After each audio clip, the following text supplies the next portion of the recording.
and is having mood swings, lower energy, no sex drive, it's because you just married him a couple months ago. Wait, I'm kidding. what? Oh, Josh. It could just be stress. It could be that he is suffering from a lack of testosterone. Indeed. Joining us to talk about testosterone loss is the Chief Medical Officer of Gameday Men's Health.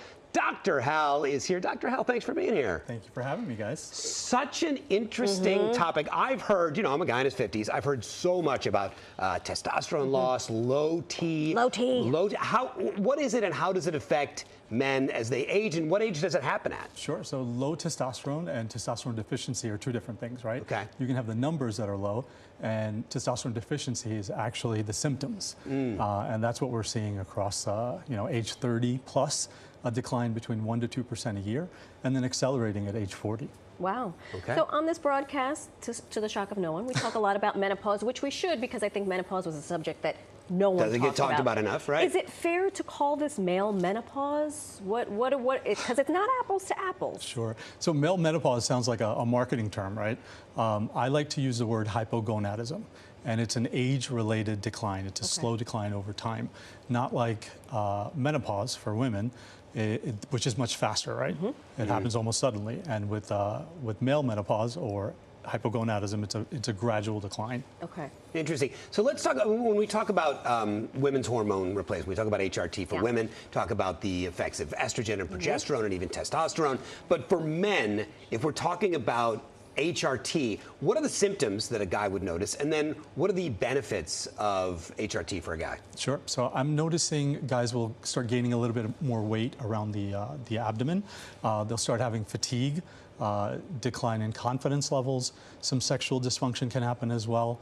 And that's, all normal changes, but it's starting to accelerate in the American population. Wow. Unbelievable. I feel like guys would be resistant to talking about this. I mean, and again, big generalization, but I feel like men are not great at going to the doctor in the first place. Right. So then to go to the doctor and say, I don't feel like myself, I don't have my confidence, I'm not interested in sex, those for a lot of guys feel very shameful. Sure, sure. I mean, about 75% of guys don't actually go to the doctor.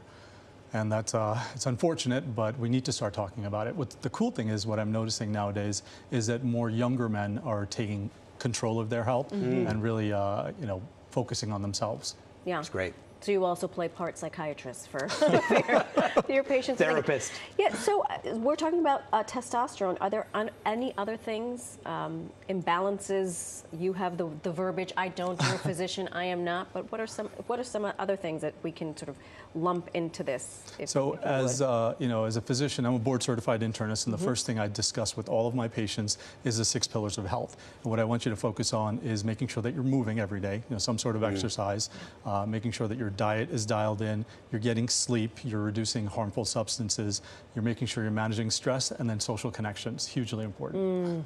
Before we look at testosterone and all the other hormones. Yeah. What about long-term effects? If you take testosterone, any lasting effects, positive or negative, guys should be aware of? There's spectacular effects. So you may improve anemia symptoms, you can improve bone density, confidence levels, sexual function, muscle mass, you can decrease fat. Brain fog as well. So there's a lot of really, really good effects with having therapeutic levels of testosterone. So not too high or too low. You want to stay in a safe range. The Goldilocks, as it were. Is it as simple as just coming in and getting a blood test? Is that how it works? So you can come in and get a rapid blood test to get a total testosterone number, and then we do a comprehensive panel to see all of your other numbers as well. All right. Nice. Wealth of information. Dr. Hal, thank you so much. Thank you so much for having me.